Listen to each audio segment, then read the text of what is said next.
What's going on, everyone? Welcome back to another episode of the Primetime Sports Podcast, hosted by Joey Maylari. So tonight, I'm going to give you guys a preview of the World Baseball Classic Final, which actually starts right about now, 7 o'clock. Mike Trout and the Team USA team will be taking on Shohei Ohtani in Japan. Big finals matchup tonight. The finals obviously comes down to two stars of the Los Angeles Angels, two players I'm a big fan of, Shohei Ohtani and Mike Trout. We'll be rooting for Team USA, but obviously always want to see Shohei Ohtani do great things, since every time he steps on the baseball field, you're witnessing history. So I'll give you a preview of that game, talk about the lineups, and talk about how Team USA has done and how they got to this point. Then I'll give you guys an update on March Madness, give you guys where my bracket is at now, give you an update on that. My bracket really didn't work out. I had Marquette winning it all, and ultimately that didn't happen. So that's tough, but that's just the way March Madness goes. And I talked about it last week, how wide open the pool was. It's the same thing every single year. There's crazy upsets, but I think this year is more than any other year. It's just wide open. So tough break for my bracket, but now I can watch just the Sweet 16 and Elite 8 and everything else after that with no stress since my bracket's already done.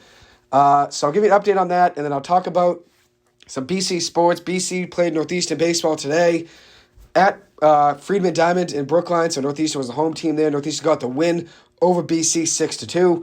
I'll give you guys a breakdown of that game. I didn't end up get to go to that game. I usually go to all the games. It didn't end up getting to go, unfortunately, since I had an exam. So didn't get there, but obviously I wish I was there. But Northeastern got the win 6-2. I'll give you a recap of what happened in that game. And then also I'll talk about Earl Grant, who just got a 2-year extension today from BC. Good through the 2028-2029 season. So great extension there for Earl Grant. He deserves it. I'll give you guys my thoughts on that. And then, we'll go from there. So we'll start off, and I'll also talk some NBA as well, Celtics and Clippers probably at the end. I don't think this is going to go fully an hour, maybe an hour. Probably be on the shorter side since I just had an exam. So I'll probably keep it around an hour tops, and then we'll see where we go from there. So I'll start off with the World Baseball Classic starting tonight at 7 o'clock, as I said. Shohei Ohtani and Mike Trout will be facing off. Shohei Ohtani did say last night after they beat Team Mexico that he will be available in relief in the game today. So we could potentially see Ohtani versus Trout with Ohtani on the mound. So that would obviously be something great to watch. That'd be something that everybody should, look into watching, even if you're not a Team USA fan, a Team Japan fan. People are going to be watching all over the world. And this could actually be the most watched baseball game of all time, they're saying. So we'll see what happens. Obviously, every time Ohtani's on TV, I think everybody should take the advantage and watch that. And same thing with Mike Trout. You don't really see those two talents, especially on the same diamond, every single day in the game of baseball, or really in any sport. I mean, those two just dominate the game in their respective positions. Obviously, Ohtani's great at hitting and pitching, and then you have Mike Trout, who's been the best player in baseball for the last 10 years or so, 10 to 12 years. So it's a very impressive run there for Mike Trout. And obviously, Shohei Ohtani's been great over the last 4 or 5 years since being an Angel. It'll be fun to see both those guys go at it tonight. So I'll talk about Team USA. I'll give you a review of their lineup, talk about how they got to where they got to. They ended up beating Team Cuba in the semifinal. They beat Venezuela in the quarterfinal and then beat Team Cuba in the semifinal. They were 3-1 in pool play. Their pool was Pool C, which I gave a quick breakdown, not really a thorough one, maybe a week or two ago. I might have just talked about it roughly. I did talk about it over the summer as well, but I did wish I did more of a review and a preview of the tournament. But by the time this one started, I was just busy with trying to get everything done with the NFL free agency and everything else, and that was a tough thing, obviously, trying to battle all that. And the hockey's tournament was around the same exact time. So I really prioritized the other things. Didn't really get to do a preview of the World Baseball Classic. I wanted to, but Team USA was in Pool C with Mexico, Canada, Great Britain, and Colombia. Ended up finishing there 3-1. So ended up advancing to the quarterfinals. Ended up beating Venezuela. Team USA was the 9th seed heading into this. Beats Venezuela, or it was not the 9th seed. They scored 9 runs, actually, in that quarterfinal game. 9-7, they beat Venezuela, and then blew out Cuba 14-2. Very impressive game there from Team USA. Trey Turner's been the talk of the tournament, really. He's been great for Team USA. 1429 OPS, 368 batting average, a 1,000 OPS with 4 home runs and 10 RBIs. He actually leads the entire World Baseball Classic in home runs with 4, and then also is tied for RBIs with Red Sox outfielder, who the Red Sox just signed. He's a rookie from Japan. Left fielder Masataka Yoshida. He is tied with Trey Turner for RBIs in the tournament. Very impressive there for Masataka Yoshida. He's actually the number 4 hitter for Japan. Shohei Ohtani hits 3 for Japan. Then you got Yoshida batting 4. And then for the Team USA lineup, give you a review of that lineup. You got Mookie Betts playing right field, obviously a superstar for the Los Angeles Dodgers, former Red Sox great. Center fielder Mike Trout. Batting third at first base is Paul Goldschmidt. Batting fourth is Nolan Arenado, the third baseman of the St. Louis Cardinals. Batting fifth is the designated hitter for the Philadelphia Phillies, Kyle Schwarber. Batting sixth is another Philadelphia Philly, shortstop Trey Turner. Batting seventh is yet again another Philadelphia Philly, catcher JT Realmuto. Batting eighth is left fielder Cedric Mullins. He's an outfielder for the Baltimore Orioles, plays center field for them. He'll be playing left field for the Team USA team tonight. And then batting the ninth spot, playing second base, is Tim Anderson of the Chicago White Sox. Great player, usually a shortstop for them, but he will be playing second base alongside Trey Turner, as he has for most of this tournament. So, impressive run here for Team USA. They've only actually won one World Baseball Classic ever. That was that was 2017. Japan's won two World Baseball Classics in 2006 and 2009. The DR won in 2013, and then this is the fifth reiteration of it, with obviously Japan winning two, DR winning one, and then the U.S. winning one. This will be the fifth one, and Japan could be tied tonight in most wins by the U.S., and the U.S. could get a win in tonight's game. Obviously, it would be fun to watch no matter what happens, but the main thing I like with this World Baseball Classic is that they made it a bigger field. There's 20 teams now, and usually with 16 in the last four of them, so that's obviously fun, having it be four more teams are involved, and you get more teams in it that wouldn't be in it otherwise. You get to see teams like Panama and Great Britain and Israel and Italy and the Netherlands all be part of it. I think that's obviously a great part of it. It's like the World Cup. It's great to see a lot of teams and a lot of countries competing, especially in the game of baseball, where baseball is not as universal as soccer. Obviously, soccer is a lot different, but it's fun to see, though, teams from across the world play the game of baseball and compete. So, should be a fun game to watch. As for the U.S. team, they have Merrill Kelly starting for them as their pitcher. And then for Japan, they have Shota, I apologize if I get the name wrong here, Imanaga as the starting pitcher for them. So we'll see what happens in the game tonight. I'll give you guys a quick review probably by the end of it and let you guys know what's going on in that game, give you guys an update as we go along. But that is the starting lineup for both teams. Hopefully the U.S. brings home a W in that game. So now I'll move on to March Madness and give you guys a breakdown of all the biggest upsets.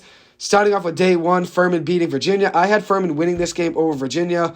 I think the main thing I saw with that Virginia team is a lack of offense. Obviously, they play a very good defense, but that really doesn't make up for their inability to score the ball. So I had Furman winning that game. Furman proved to be a great three-point shooting team, even though they were cold to start the game. I think they were 1 of 7 from three to begin the game. They started to find their footing in the second half, winning that game over Virginia 68-67. The main thing I liked what I saw out of the Furman team, besides their three-point shooting, which they were 10-28 from the floor from three, which is 36% from the three-point line, was their ability to play defense. Even if, obviously, they were outsized by Virginia, they still had 3 blocks the team, also brought in 4 steals, and they also rebounded not too bad for a team that wasn't really matched up well height-wise. And just give me 1 second to get my phone charger here just so my phone doesn't die. So for a smaller team, they actually rebounded pretty well. They were out-rebounded 39-31, but they did get 8 offensive rebounds. A lot of those led to points. They did have 4 steals, I said. They matched Virginia in steals with 4, and they didn't turn the ball over much, only 9 turnovers. So I like the way they play the game. They do take a lot of shots. They only shot 39% from the floor as a team. They took 56 shots, made 22 of them, but they made up for that with their defense, their offensive rebounds, obviously getting a big win over Virginia. And they were obviously, I think the main thing was they were an underdog going into this game, but I think a lot of people saw Virginia as a team that was one of the weaker 4 seeds. So I don't think too many people were surprised. Obviously, a lot of people probably had Virginia winning that game just since you're not going to get all the upsets right. But you got to obviously expect a team like Virginia to obviously probably play a little bit better offensively, considering even though they're not a great offensive team, you got to think they got to take advantage of Furman's height and maybe move the ball in the paint a little more. But they didn't do that. They didn't take advantage of it. Obviously, Virginia goes down early. As for some other upsets, probably the biggest one of the entire tournament, which there were a good amount of them so far, but the biggest one of the entire tournament, probably Fairleigh Dickinson beating Purdue. Round 1, Purdue has been struggling over the last few years, falling in round 1 of the tournament, the round of 64, 3 straight years. So Purdue really just has not had any luck in the March Madness tournament of late. 3 straight years falling early. I believe they were the second team ever as a 1 seed to fall to a 16 seed. Fairleigh Dickinson obviously coming into this game as a 16 seed without really much expectation. As I've said before, the teams with the lowest expectations typically come in with, nothing to play for really except trying to win the game. They have no, pressure on them, since all the pressure is really on that 1 seed, the 16 seed. There's no expectations around them, except obviously they're going to try to come in and give it all they've got. So you got to figure Purdue probably took them for granted and just thought they were going to beat them by playing their own game. Credit to Fairleigh Dickinson. They played very hard. They ended up falling anyways in the round of 32, but they did play hard in that game against Purdue, got that win, beating them 63-58. One thing that they did well, which obviously a lot of teams are going to be playing Purdue and try to play Purdue to Purdue's strengths and try to let Purdue play their game. That's not what Fairleigh Dickinson did. Fairleigh Dickinson played their own game, played very strong defense. They actually forced 14 turnovers or 9 turnovers or 16 turnovers they forced, had 11 steals, 3 blocks. So very impressive game from them. Purdue only had 3 steals and 6 blocks. If you look at what Fairleigh Dickinson did the other side between their blocks and steals, they had 14. They played a very aggressive game at 19 fouls, but that obviously played to their advantage, playing an aggressive game. Of their shooters, they didn't really have that great of a game shooting-wise. Singleton and Moore, the 2 better shooters, were 2 of 7 and 3 of 10 from 3. Not their best games from 3, obviously, overall. Moore finished that game with 19 points, 7 of 17 from the floor. Also added in a couple blocks and 3 rebounds on the defensive end, with 2 offensive rebounds, so 5 rebounds overall and a steal. As for Purdue really struggled, as I said. I mean, Zach Edey, their best player, 21 points, 15 rebounds, adding in 6 offensive boards with 3 blocks.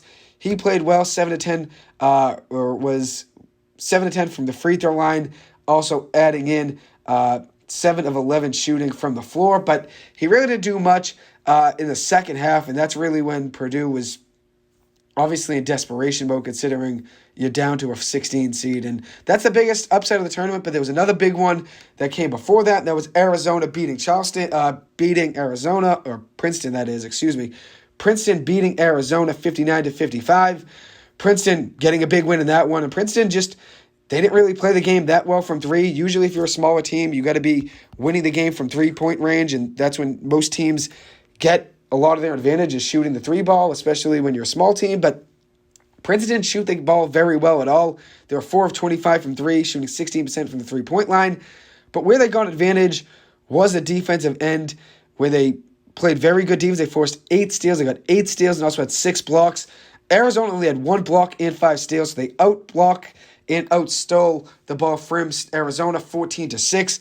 Very impressive margin there. And then if you look at what they did on the glass, they out-rebounded Arizona 38-37 and played the game very well. Obviously, considering you're a 15 seed, as I said, you don't really go into much expectation, but they really played their own game. And that's kind of what the same thing happened with Fairleigh Dickinson. They played their own game and put all the pressure on Purdue, put all the pressure on Arizona. And obviously, Arizona and Purdue come out on the wrong side of both those upsets. Starting off with Furman was a great upset, but I don't think anybody saw Arizona losing early, and I don't think anybody saw Purdue going off and losing, in the first game. I don't think anybody saw them falling off their bracket that early. I had them losing in the second round to Memphis, and that's Purdue. I didn't think they were going to go that far, but I never saw them going off that early and losing to Fairleigh Dickinson to start the tournament. So those are probably the 3 biggest upsets of the tournament overall. But I think this tournament is just so wide open, and that's why I think anybody could win. I was a big fan of TCU. I thought TCU was going to be a team that could have really made a big, deep run. They ended up falling rather early. They fell to Gonzaga 84-81 on Sunday night, that is. And a lot of people were mad at Damian Baugh of TCU. And a lot of people that were betting in that game were mad at him for shooting a 3-point shot when they were down by 4 points. They were down 6 points with just under a second to go. He shot a shot just beyond half court, just within half court range. Shot a shot. Ends up making that game from 6 points to 3 points as the deficit. He ends up covering the spread, which is 4.5. Vegas and a lot of people that are betting in that game were upset. But the way I see it is he's playing the game very hard, playing up to the last second, just like all those TCU guys. And that's what I like out of TCU. They play the game very hard and play up until the last second. And that's the way I like the Clippers to play. That's the way I like any team that I'm a fan of to play. I like teams that play up until the last second to give it their all, and that's what TCU really does. They play very hard, fight every possession. They out-rebounded that game 42-37. They really could have used big man Eddie Lampkin, who was on their team last year, was even on the team this year, but ended up entering the transfer portal before the March Madness tournament began. Not really sure what went down there. Probably a falling out between TCU and Eddie Lampkin. But they obviously could have used him against Drew Timme and Gonzaga on the offensive end. If you look at what they did on the glass, TCU was out-rebounded 42-37. They could obviously use Lampkin down there in that aspect. And then also, even in blocks, even though TCU did out-block Gonzaga 6-5, you have Eddie Lampkin in there, more height, more size in that lineup. I would have liked TCU in that advantage in that game. Without TCU, probably could have beat them if they had Lampkin in that lineup. Ended up going with a little bit smaller of a lineup without a center in that game. Obviously, Lampkin's more the traditional center. They went with three forwards, Miller, O'Bannon, and Cork, as their three big men in that lineup. Mike Myers played very well in that game, 24 points, 8 of 13 from the floor, 2 of 4 from 3, adding in 4 assists, adding in 1 assist and 4 steals.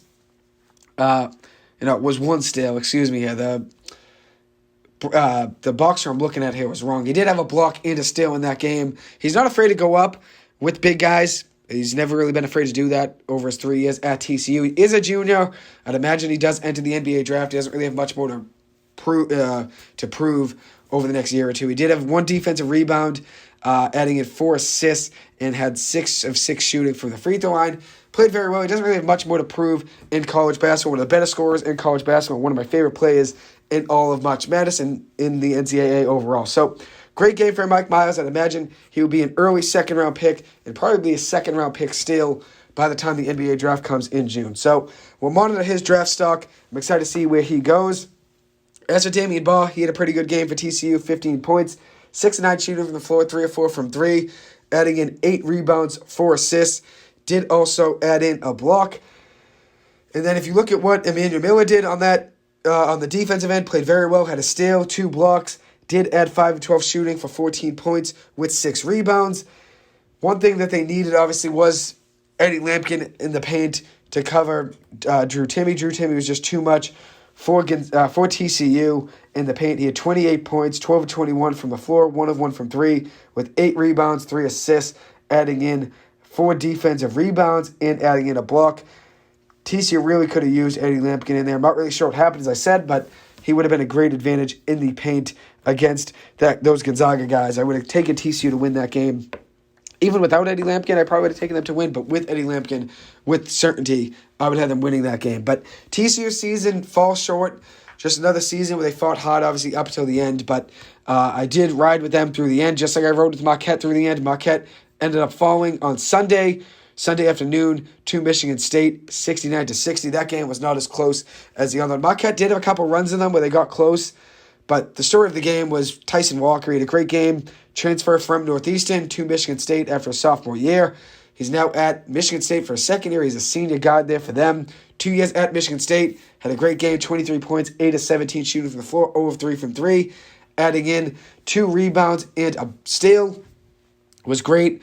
Obviously, in the clutch time was great in the end of that probably the third, 3/4 way through that fourth quarter. That's when he really took over the game, and that's when Marquette really needed a big play. They didn't really get much help from Tyler Kolek, who had probably 5 or 6 turnovers in that game. He had 4 of 5 turnovers at one point in a 5-possession stretch, and that really did kill Marquette. That's a guy that they relied on heavily during the season. He was great, was top 3 in assists in college basketball, but did not really have as great of a game in that game against Michigan State. Just had 7 points, 2 of 8 shooting from the floor, 2 of 5 from 3, adding in 4 rebounds, 5 assists, and was 1 of 2 from the free throw line with a steal. They need more out of him. Iguodaro had a good game, 10 points, 4 of 6 shooting from the floor with 7 rebounds. And then Prosper was actually a really good player, probably the best player overall, 16 points, 3 of 7 shooting from the three-point line, 5-11 shooting from the floor. But obviously they needed more help from Tyler Kolek, a guy they did rely upon a lot to create offense. But he was in foul trouble and then also was not really playing the best overall on the offensive end, did turn the ball over a ton. So they probably needed more from him. Michigan State gets the better of them. Now Michigan State is in the Sweet 16. They will be taking on a team in Kansas State, who has a great story in Keontae Johnson. Keontae Johnson's a guy that was playing at Florida a couple years ago, had a very scary incident on the court, ended up collapsing on the court, which is obviously very scary, ends up going down, did not play basketball for 2 years, and I'm going to give you a whole breakdown of it. I'm going to find it here in my notes, let you guys know what happened, but Keontae Johnson, let me see. Looking for it here in my notes. Okay, I got it. So Keontae Johnson was playing in December of 2020 at the University of Florida. Ends up collapsing on the court due to a heart condition. They called it athlete's heart. Was in a coma for 3 days, in the hospital for almost 2 weeks. No one knew if he'd ever play the game of basketball again. The NCAA gave him an offer, a $5 million insurance payout, that if he chose to not play the game of basketball again, he'd be given that $5 million just as a cushion, since he could potentially go pro. That's just a cushion for his injury, but ultimately you have to give up your chances of playing college basketball again. He declined to take that $5 million in the hopes of playing basketball again, was cleared to play in the 2022-2023 season, returns to college basketball now for Kansas State rather than Florida as a transfer.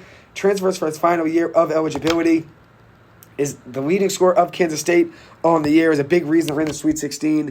And obviously now they have a chance to make an even deeper run in March Madness than where they're at right now. They're in a bracket that already lost Purdue, already lost Duke, already lost Kentucky, already lost Marquette. Obviously they beat Kentucky on Sunday, but they're now facing a team in Kansas State that did beat Marquette.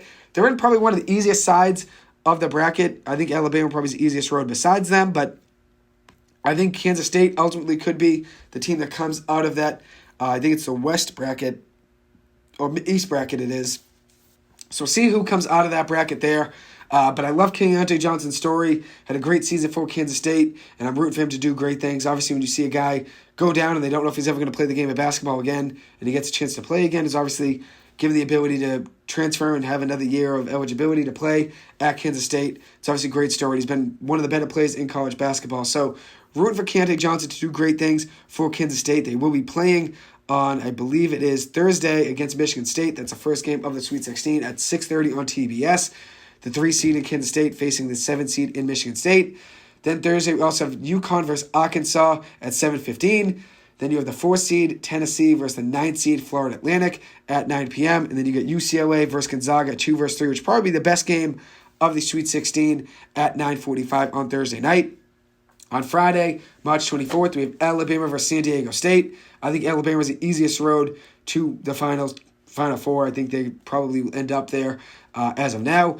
Then you got San Diego State in the Sweet 16. Then you got Houston versus Miami, the 1 versus 5. The 6 versus 15 in Creighton versus Princeton, which is a 9 o'clock game on Friday night. Creighton probably will be favored in that game, but who knows if Princeton could continue this epic March Madness run that they've been on. And then you got Texas versus Xavier, a 2 versus 3 seed at 9:45 on Friday night. I did have Texas in my final matchup. I had them losing to Marquette in the finals. So I'm going to roll with Texas coming out of the Midwest region. I'm going to take Houston to beat Miami in the Midwest. And then I have Texas over Xavier in the other Sweet 16 game of the Midwest. That leaves Houston versus Texas. I'm going to take Texas over Houston. And then in the West region of the Sweet 16 matchups, we have Arkansas versus UConn. I'm going to take UConn to win that game over Arkansas. And then we have Gonzaga versus UCLA. That's going to be a really tough game. I'm going to roll with Gonzaga in that game. I know my mom had Gonzaga winning March Madness. I'm going to roll with them for my mom's sake, even though they did beat TCU. They're facing a UCLA team that did have a play go down in the last 3 or 4 minutes of that last game against Northwestern. I'm going to take Gonzaga winning that game. And Drew Timme, obviously his last year of eligibility, he wants to go out on top. Gonzaga goes into March Madness just about every single year with expectations to win the tournament, and ultimately that really hasn't been the case. But I think this year this could be the chance for Drew Timme to take it even a step further and make even deeper run in the March Madness tournament, considering it's his last year. So I have it being Gonzaga over UCLA and UConn over Arkansas. I'm going to take UConn just since our local team over Gonzaga in the Elite Eight. So that leaves it being Texas versus Houston in the Elite Eight of the Midwest region. I'm going to take Texas winning that game, going to the Final Four. And then the Elite Eight of the other side of the West bracket, I have UConn beating UCLA. For the East region, we have Florida Atlantic and Tennessee matching up in the Sweet 16. I got Tennessee winning that game. And then for the Kansas State-Michigan State game, I will take Kansas State in that one. So far we have Kansas State versus Tennessee in the 3 versus 4 game of the Elite Eight. I'm going to take Kansas State winning that game. I like Kansas State to make a run. As I said, I'm rooting for obviously that's throwing in Keontae Johnson to make an even deeper run in the March Madness tournament. Then I have Alabama defeating San Diego State in the Sweet 16 of the South bracket. And then we have Creighton versus Princeton. I don't think Princeton's run will continue. Maybe it'll change. By the time Thursday comes, I'll probably do predictions again if I get the time by then. But if I were to not get the predictions by then, my prediction as of now will stay Creighton over Princeton. So I have Alabama versus Creighton in the Elite Eight matchup of the South bracket. I'm going to take Alabama winning that game, heading to the Final Four. So I have Alabama versus Kansas State in the Final Four on the left side. I'm going to take Alabama over Kansas State. And then I have Houston versus Texas in the Elite Eight game. I'm going to take Texas winning that game, as I said, in the Sweet 16, to go from the Sweet 16 to the Elite Eight. Or the Elite Eight to the Final Four, that is. So I have Texas coming out of the Midwest bracket. And then for the West bracket, I have UConn beating Gonzaga there in the Elite Eight to go to the Final Four. So my Final Four teams are Texas, UConn, Kansas State, and Alabama. I'm going to take Alabama beating Texas in the final game, with Texas falling just short. I'm going to take that game being 72-70. So there's my predictions updated with the tournament obviously being halfway through. Obviously, the round of 30, 64 and round of 32 are down, so we're only down to 16 teams out of 64. So already a fourth of the way, or 3/4 of the way through with teams being eliminated. So obviously these predictions aren't as valuable as they would be before the tournament. There's still a lot that could happen. I think it's the most wide open tournament there's ever been. Who knows if Princeton wins another game and continues to bust even more brackets and even more bets up until that Sweet 16 game happens. People are going to be taking a lot of predictions, and who knows what happens. Obviously, considering there's already been a ton of upsets, there could be even more. And Princeton even had an upset over Missouri. They beat Arizona in that first game, round of 64. Then they went on to beat Missouri 78-63. And this wasn't even that close of a game. Their first game against Arizona was a 4-point game. That was pretty close right down to the wire. Arizona had a couple of chances in the last minute or two to try to close that gap. As for Missouri, they were down 10-15, just about the whole game. Princeton had a comfortable lead and had the edge. Princeton won that game by 15 points. We'll see what happens against Creighton. Obviously, another tough matchup for them, but you can't really count them out considering how great a run they've had. So, as of now, I'm going to go Alabama over Texas, but we will see what happens if I am able to record another episode up until the Sweet 16 games start. Maybe the predictions will change, but as of now, that's where I'm staying at. So, let me keep you guys updated about the World Baseball Classic, and I'm also keeping you guys updated on the Bruins game, which the Bruins are already down 1-0 now to the Ottawa Senators to start the game. The Bruins gave up a goal to Dylan Gambrell to start the game already in the first period. The Bruins do have a 5-on-4 opportunity right now, so we'll see if they can get maybe a penalty. There was a penalty on the Senators, so maybe the Bruins can take advantage of that penalty with their power play. So we'll see what happens in that game. I will keep you guys updated on that. As for the World Baseball Classic, as I said, you got Team USA versus Japan. Oh, and the Bruins even just got another penalty. That'll be 5-on-3 for another 58 seconds. So the Bruins have to take advantage of that, and we will see if they're able to do so. Mike Trout already started off the game hot with a double in the first inning.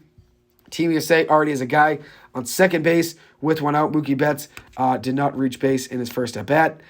So Team USA has a guy on second base with one out. We will see what happens. You got Nolan Arenado at the plate right now. There is now 2 outs. Coach which just got out. So 2 outs with, it is, let me see. Just trying to keep this updated here. I'm trying to get it like live to watch, but haven't really gotten that lucky, unfortunately. But as of now, Team USA does have a runner on second base in Mike Trout with 2 outs. So I'll keep you guys updated on that as we go along. So now transition from talking about March Madness, I'll talk about Northeastern Baseball versus BC. They played each other today. BC heading into this game at a 14-3 record, actually their best in program history. Northeastern Baseball was 12-4 heading into today. Ends up improving to 13-4 with the win over BC. A big win for Northeastern. They're playing the number 16 team in the country in BC. BC's had a great start to the season, as I said. And obviously, a lot of teams can be great early in the season. Once they get to conference play, struggle. BC's been holding their own in the ACC. They're right around 500 right now. I think they're 3-3 in ACC play. Beating Florida State 2 out of 3 times this past weekend, which is very impressive. BC obviously had a tough one today against Northeastern, falling to them 6-2. But Northeastern's not a bad team. They're a pretty good team.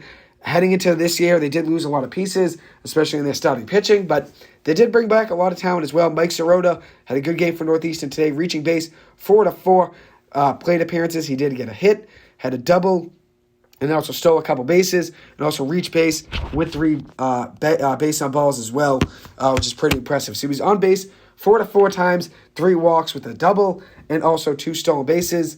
Northeastern ends up getting a lot of offensive production out of the beginning of their lineup. Cam Maldonado was 2 of 4, Danny Crosser was 2 of 4 with an RBI, and then Alex Lane was 2 of 4 with 3 RBIs. Alex Lane also had a home run in today's game. So, great game there for Northeastern. They were led on the mound by Jake Gigliotti. He's been great for Northeastern, 3-0 on the year. He went 5 innings, giving up 3 hits, no runs with 4 strikeouts and a walk.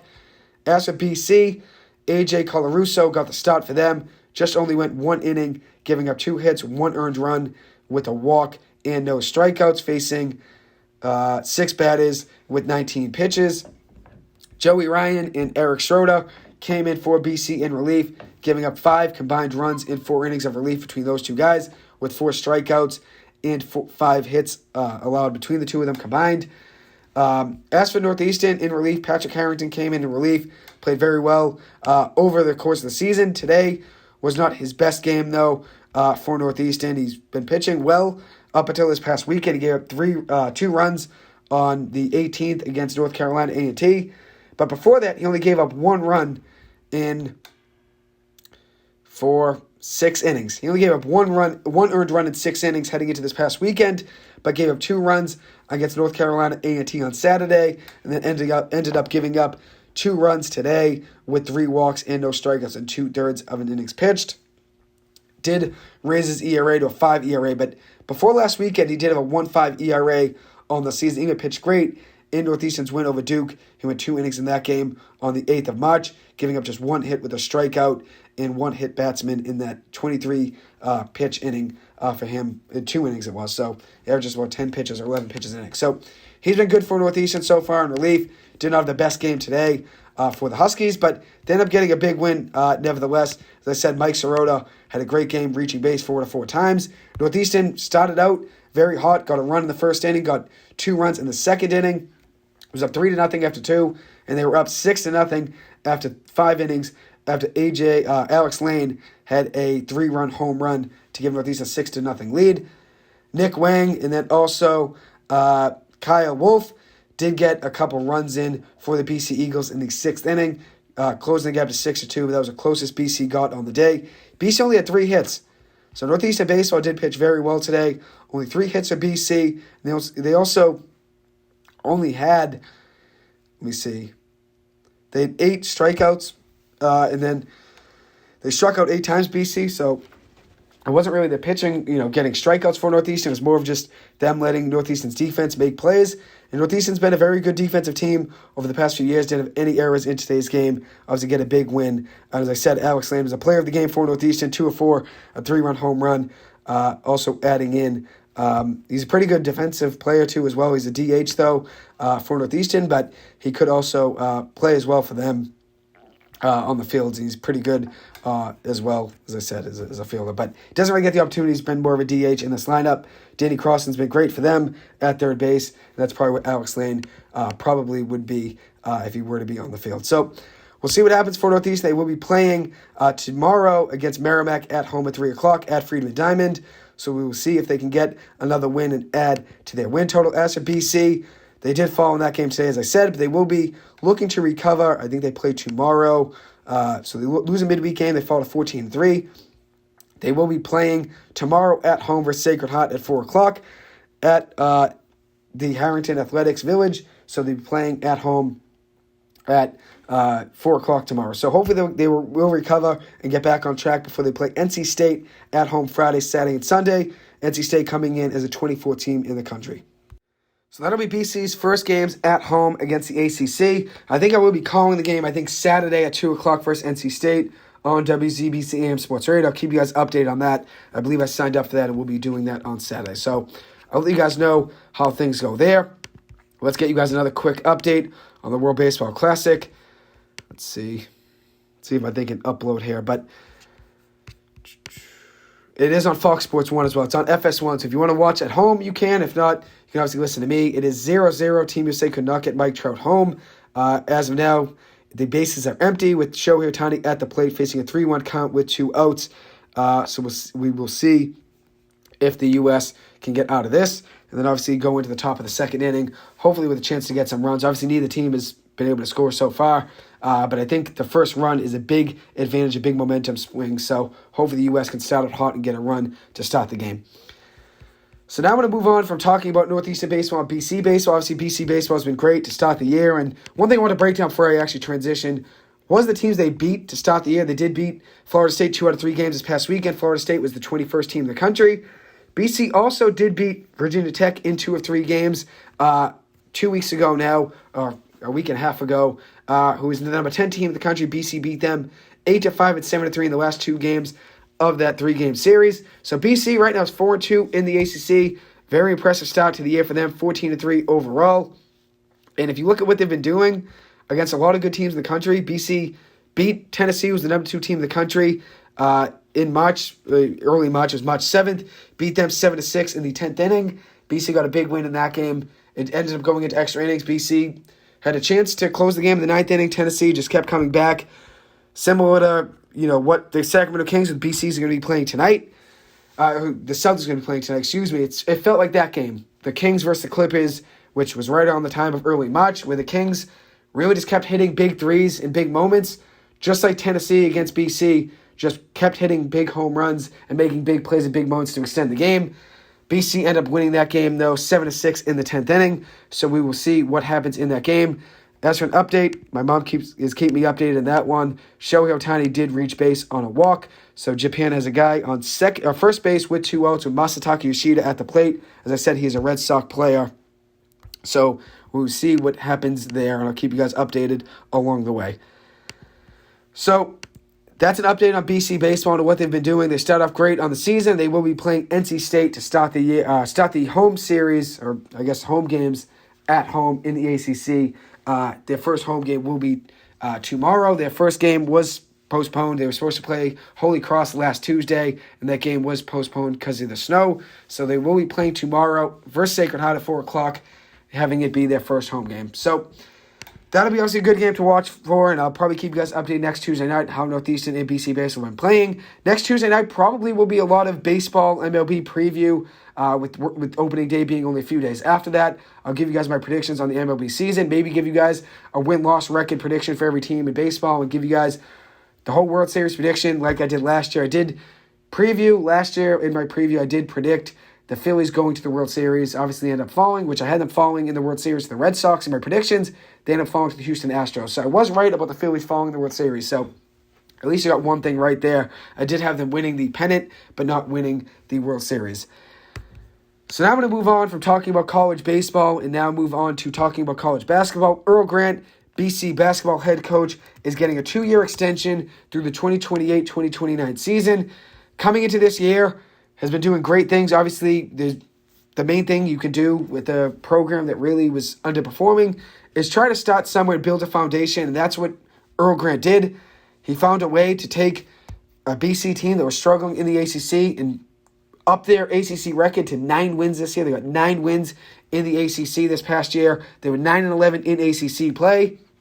They were 13-20 last year overall. They finished this year 16-17 overall, 9-11 in ACC play. I think they only won 5 games in the ACC his first year as head coach, and they improved that to 9 wins this year. And obviously had a run last year in the ACC tournament, even won a game in the ACC tournament this year. But obviously they couldn't go much further than that. But still an impressive 2 years for Earl Grant for BC basketball. Came to BC after being at the College of Charleston for 7 years. Had a lot of success there. Was 127-89 overall for the Charleston Cougars. Even made the March Madness tournament in 2017 as well. Averaged 25 wins over a 3-year span from 2016 to 2019 with Charleston, and is now getting BC back on track, getting them really close to 500, even though they were under 500 by a game this year. 16-17 overall. They could have even won that last regular season game against Georgia Tech on Senior Day, and they would have been 17-16 overall and 10-10 in the ACC play. Earl Grant, one thing I really like about him is that he'll always give you the time of day. He knew me because I was a big Northeastern basketball fan. I even talked to him early this year about my passion for Northeastern basketball and Northeastern sports, and he really respected that. I told him I liked him when he was a coach at Charleston because Charleston played the game the right way, shooting free throws, limiting turnovers, and hitting threes. And they obviously play to the last possession, always give you everything they've got. And that's what I liked about them. And that's what I've seen from BC basketball in the 2 years with Earl Grant. He's doing the same thing he did at Charleston, building from the foundation up, and obviously creating a great winning culture, and that's just been great to watch. So we'll see what happens with BC basketball. Quinton Post, Jaden Zachary, Prince Aligbe, 3 pieces that will be coming back for BC basketball. They will be losing Makai Ashton Langford. He will be graduating. He's obviously a big loss. And then DeMont Langford looks like he will be leaving as well, from what it seemed like. He's entering the transfer portal. So that's 2 losses there for the BC team, but they will be bringing back, it seems like, which it could change. Obviously, guys could still enter the transfer portal after the NCAA season ends. For the rest of the college basketball, once March Madness ends, teams could still, recruit guys. Obviously, that's going to go throughout the summer where you could take guys in through the transfer portal.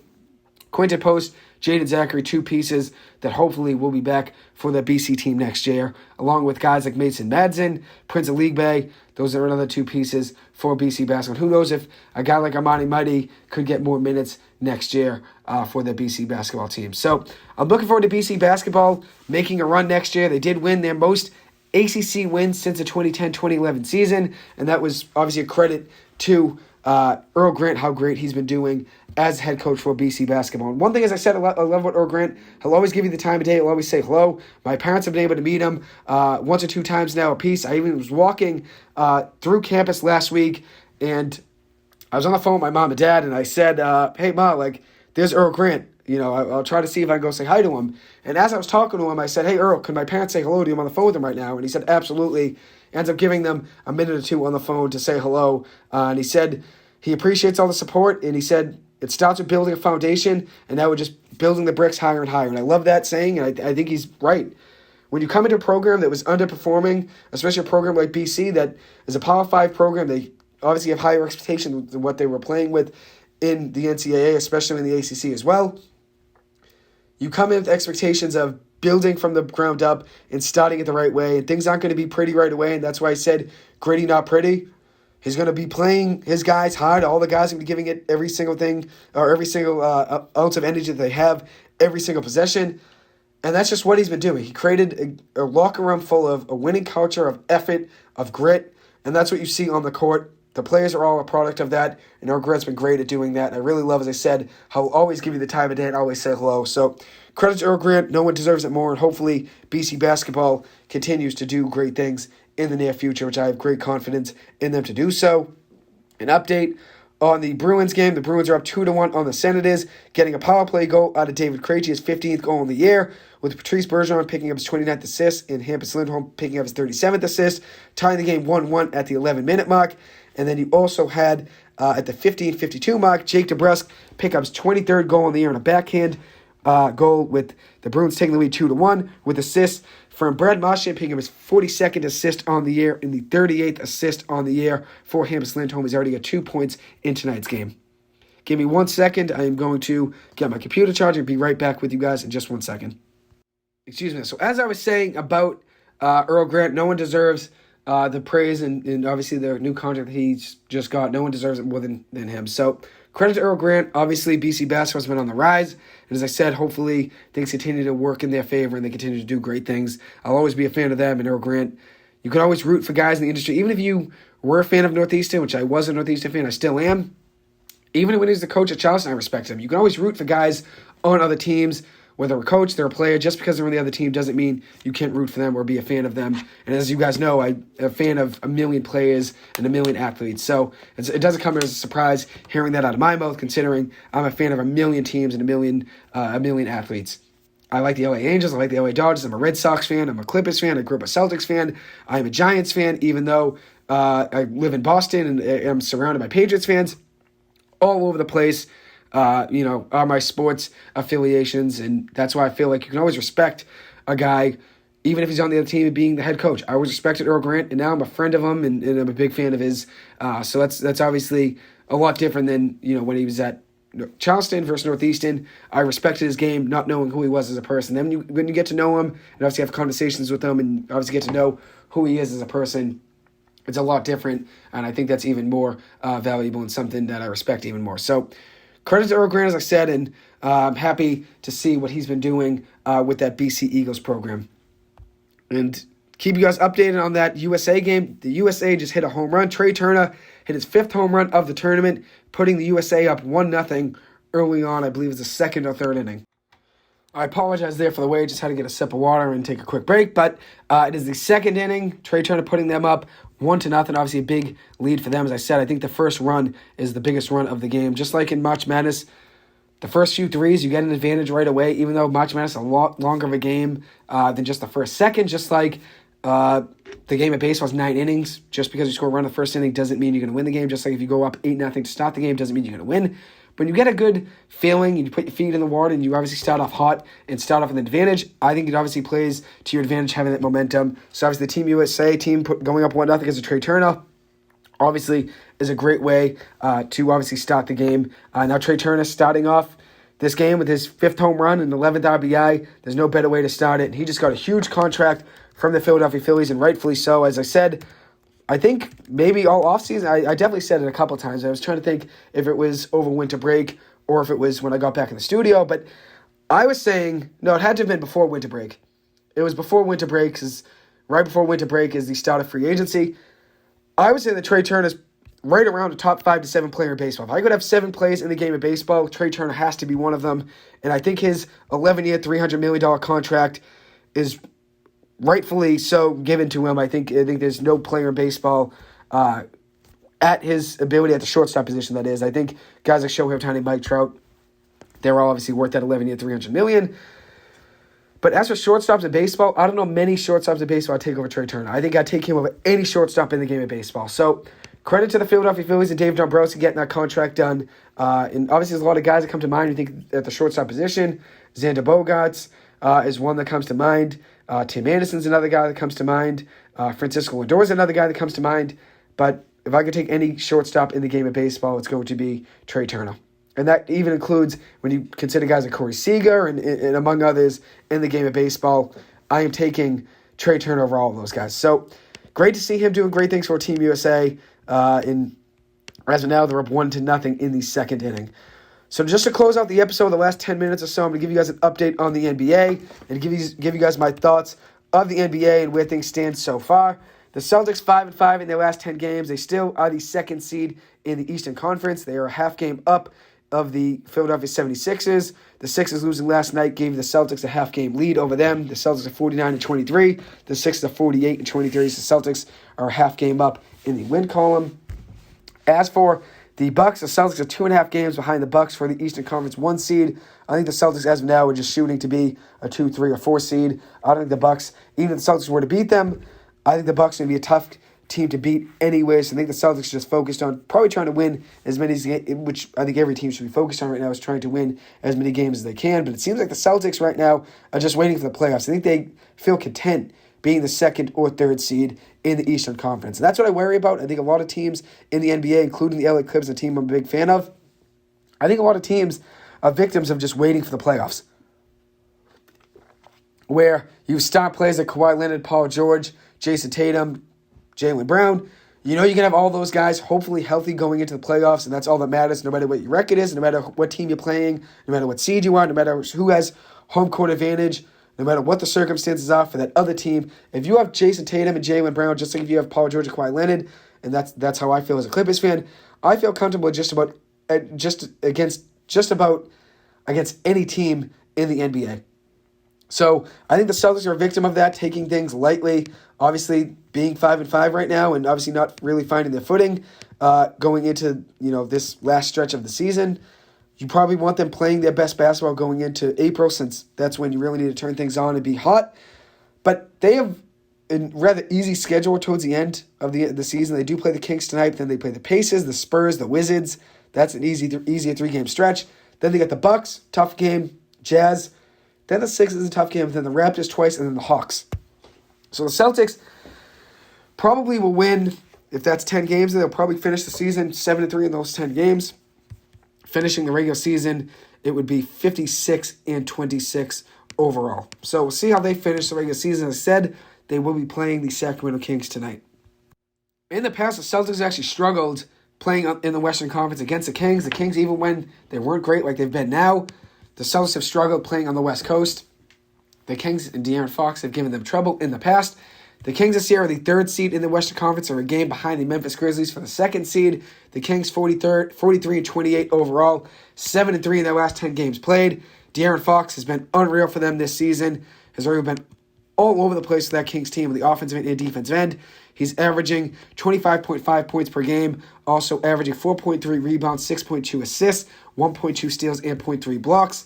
He's a guy to watch out for. The Kings did lose to the Celtics, I believe, by 18 points earlier in the season when they visited Boston at the beginning of the season. Now they have a chance to come. The Celtics have a chance to go play the Kings on the road. Maybe the Kings will have an advantage playing at home against the Celtics, but I think the Celtics can win that game tonight. But I think one thing you have to watch out for is the clutchness factor of De'Aaron Fox. De'Aaron Fox has been unreal this season in the clutch performance factor. He's been the best player in the NBA in the clutch. I'm going to give you guys a quick breakdown of his stats overall in clutch time in the NBA. So clutch performance is when the game's within 5 points within 5 minutes to go. So whether you're up 5, down 5, within that stretch within 5 minutes to go. De'Aaron Fox on the season has been great. This is up until February 21st. So it's just about a month ago. Let me see if I can find the stats from an updated statistic from the last month, because De'Aaron's been great overall this entire season. So just give me 1 second here to get that up to date. I'll be back with you guys in just 1 second. Seem to be struggling here to try to get the statistics to load. I don't really know if my Wi-Fi has been down or something, but regardless, De'Aaron Fox has been one of the best players in the NBA in clutch shooting this year. Or here we go. It actually just worked. Great. That's good. De'Aaron Fox on the year is the clutchest player in the NBA according to the metric, which I want to get his points per game here, which I am getting that. Give me 1 second. But overall on the year, De'Aaron's been great, whether it's beginning of the game, the end of the game, but in the second half, that's really where he's been turning things on, and that's where he's been getting a lot of his points in the third and fourth quarter in crunch time. That's when that team needs him most. That Sacramento team does need someone to step up in the biggest moments, and that's what De'Aaron's been doing all season for them. So in clutch time this year for the Sacramento Kings, De'Aaron Fox is averaging 5.1 points per game, which is among players in the NBA that's played more than 2 games, because Kemba Walker, who played 1 game for the Dallas Mavericks, and then Delano Banton, who's played 2 games for the Toronto Raptors. Among those 2 guys there, I mean, they played 1 game, 2 games, don't really count. Among guys that actually played games, more than 3 games in the NBA this season, De'Aaron Fox is the clutchest player in the NBA this year, averaging 5.1 points per game in clutch time, shooting 53.9% from the floor, which is very good. Also shooting 33.3% from 3, and then also adding an 85.1% shooting from the free throw line. And then also he's been good in the defensive end as well, averaging 0.3 steals in clutch time, adding in a plus 0.8 rating in clutch time performance on the year. In clutch time, he's had 4.1 points per game, 4.1 minutes per game, averaging 5.1 points per game in that stretch, shooting, as I said, 53.9% from the floor in clutch time overall. So very impressive for De'Aaron Fox. And if you look at what he's been doing over his last 10 games now in clutch time, he's been averaging 3.5 points per game, and Sacramento's in a lot of close games just about every night. But over his last 8 games in the clutch, he's averaging 3.5 points per game, also adding in 0.4 steals, 83.3% shooting from the free throw line, and 38% shooting from the floor. So he hasn't been as great in clutch time as he typically is. 3.5 points per game is still good enough to be just around 20th in the NBA, 21st in the NBA in clutch time over the last 8 games, or last 10 games, that is. Last 10 games, rather. But overall in the season, he's been great. So if this game does go down to the wire, I think Sacramento were to win it. But I think if the Celtics can maybe have an 8 to 10 point lead with 5 minutes to go, I think the Celtics can win this game rather easy. But I think if it's within 5 points, I think Sacramento, whether they're up 5 or down 5 within that realm, I think they could take over that game just because of how fast they play, quick-paced. They love to get the ball in De'Aaron's hands in transition. De'Aaron loves to kick it out to Malik Monk, Harrison Barnes, and also rookie 3-point shooter Keegan Murray, who was a top 5 pick in the NBA draft this past season. They love getting in his hands as well. And they also have Domantas Sabonis, a guy they traded for from the Indiana Pacers in the paint, who's been great for them. So we'll see what the Celtics can do. Hopefully they can get back on track tonight. They are 5-5 in their last 10 games. And now that leads me to talking about the Los Angeles Clippers, who are also 5-5 in their last 10 games played. They will be playing tonight as well. As for the Clippers in the Western Conference, they currently hold the 5 seed. They are a half game back of the 4 seed, so if they can win tonight, I think they will improve upon. They will beat the Phoenix Suns. They will jump them to be the 4th seed in the Western Conference. The Clippers will be facing the Oklahoma City Thunder tonight and tomorrow, or Thursday night, that is. So they're playing 2 games at home against the Oklahoma City Thunder, and it will be a 4-game home stretch, and then they will play the Pelicans on Saturday and then the Bulls on Sunday. As for the Clippers, they played great last game on Sunday night, beating the Portland Trail Blazers 117-102. Kawhi Leonard was great in that game, 24 points, 5 rebounds, 2 assists. Paul George was exceptional, 29 points, 9 rebounds, 4 assists. Russell Westbrook was just a point away from a triple-double, 9 points, 12 rebounds, 10 assists, and 34 minutes of action. And Eric Gordon has been great. What an acquisition by Lawrence Frank and Micah Winger, the 2 guys that are the heads of the front office for the Los Angeles Clippers. That was a great acquisition, getting him from Houston. He had 20 points with 2 rebounds and an assist in that game. The Clippers shot very well from 3, 12 of 28 from 3 on Sunday night, 42.9% from three-point range, and also added in 49 rebounds, out-rebounding the Portland Trail Blazers 49-40. And what the Clippers did great was defensively they forced it was 13 turnovers to the Portland Trail Blazers, only turning the ball over 9 times themselves, so they won that ratio 13-9 in turnovers. And they also had 11 steals, and a lot of those turned into points. So good thing that the Clippers are finding their footing at the right time. I think they're going to be just about probably, let's say, there's 10 games left to go. I think they'll probably finish the season 7-3 in their last 10 games, 6-4, 7-3 in their last 10 games. So I'd say if they finish 6-4, they will finish the season 44-48 overall. Obviously, a long way off from what I thought they were going to be. I thought they were going to have maybe 55 wins. I think that was my prediction, 55-27. Ultimately, they fall short of that, but at the end of the day, you want Kawhi Leonard and Paul George healthy. I think it's a main priority going into the postseason is getting those 2 guys healthy, getting those guys on the same page, and finding a rhythm. And I think that's what the Clippers are finding right now. They're finding a rhythm with this lineup.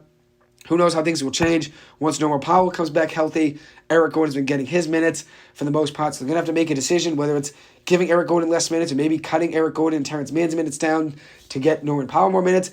I think you keep Norman Powell's minutes just about similar to Eric Gordon's minutes based on who's having the better game. I think Terrence Mann's minutes have to stay consistent. I think you need him on the floor for his defense abilities, the better defender of those 3 guys, and he gives those guys a lot of effort and a lot of firepower off the bench. And I think when you look at guys in the NBA that give you it their all, every single position, whether or not you want to criticize Russell Westbrook for his shooting ability, you can't doubt what Russell Westbrook brings to you on the defensive end and the offensive end every single night. Whether or not he's hitting his threes, that's give and take. But you know he's going to be driving full force down the lane, trying to get plays in transition, hustling back on defense, diving on loose balls, and that's how Terrence Mann plays the game as well. Always giving you it his all, and that's why I love Terrence Mann. That's why I love the Clippers overall. I'm sure you guys know from listening to this show from last year, this year, and my podcast. I'm sure you guys have heard me say it a million times why I'm a big fan of that Los Angeles Clippers team. Now I'm going to keep you guys updated on the World Baseball Classic. Last night's hero for that Japan team, it was, give me 1 second here, it was a 1-1. Yes, it was a solo shot by Munetaka Murakami, hit a home run, a solo shot. Excuse me if I butchered that name. 1-1 there for the Japan team, tying the game 1-1 early on in the 3rd inning. So hopefully the U.S. team brings home a W. There'll probably be a long game until the 3rd inning, so if you guys want to tune in to FS1, you'll get to see maybe Shohei Ohtani get on the mound and face Mike Trout. Who knows if we'll get to see that, but I would love to see that happen. Now, just for one last update with the Bruins, they were up 2-1. They're up 2-1 heading into the second period. It's now the first intermission. Across the NBA, you got the Wizards and the Magic, 2 games that really, 2 teams that really aren't playing for much, and the Pistons and Hawks not really playing for much there at all, maybe for playing for play-ins. And then you got the Cavaliers facing the Nets. They are down 24-20 to the Nets early on. But I want to give you guys an update on the Celtics and Clippers. Tonight, and hopefully you guys got updated on them. The Celtics, as I said, will be facing the Clippers. The Celtics will be facing the Kings at 10 o'clock on the road. That game will be at 10 o'clock. And then you have the Thunder facing the Los Angeles Clippers at home. The Clippers will be home tonight, facing them at 10:30 p.m. So that will conclude the episode. I will be back on next Tuesday night, Tuesday, March 28th from 7 to 8 p.m. Hopefully have a longer episode about the MLB and give you guys all my predictions tonight. Didn't really get to do as much preparation as I typically do. Had a midterm today. Also have a couple midterms later in the week. I have a problem set due Thursday and also a midterm to do for Thursday as well. So I got a busy week, so I didn't really get to do as much preparation about the MLB as I wanted to tonight. But I figured saving all my predictions for the MLB season is best to do next week when you know who's back from the World Baseball Classic, what teams are healthy, what teams are going into the season with expectations to be great, what teams are going into next week with the expectations, obviously, to not do as well. I think I'll probably do more of my research on all of that heading into this week and then give you guys an update on all my predictions from the March Madness bracket as well. Probably give you guys an update on that and where I stand heading into the Final Four since the Sweet 16 and Elite 8 are this weekend. And then which the Sweet 16 is Thursday, Friday, and then the Elite 8 is Saturday, Sunday, and then the Final Four will be April 1st, the Final Four. So the Final Four will be Sunday, April 1st, with the championship game being Monday, April 3rd. So I'll give you guys an update on my predictions and how things have been going by next Tuesday, so after the Elite 8 ends and we see who the Final Four is. And then I'll also give you guys all my predictions for the MLB season. Hopefully have a couple guests come on and talk about the MLB and give their predictions for this upcoming season. So anyways, it does conclude this episode. Thank you guys so much for taking the time to listen to this. As always, I appreciate it, and the way I end every episode is with shout-outs, so just want to give a few quick shout-outs as I always do. Shout-out to the O'Malley family. Thank you guys always for listening in. Shout-out to the Loftus family, Timmy, Matt. Thank you guys for coming on last week and talking about the March Madness bracket, also talking about the Patriots, the NBA, the Celtics, talking everything with you guys. It was a blast last week, so thank you guys for coming on. Thank you guys to my siblings. Thank my siblings as well for always listening, and my parents. I appreciate it. Shout out to the Key family. They always listen in as well. It does mean a ton to me. And shout out to Auntie Lisa. Thank you guys always for listening in. It is much greatly appreciated. And shout out to the Sports Guru. Hopefully we'll have him back on here very soon. Anyways, thank you guys so much. Have a great rest of your week. I will see you guys next week, Tuesday, March 28th. From 7 to 8 p.m. Probably will be a longer episode, maybe 7 to 9 p.m. But have a great rest of your day, your night, and hopefully you guys have a great rest of your week. And I will see you guys next Tuesday night. Thank you.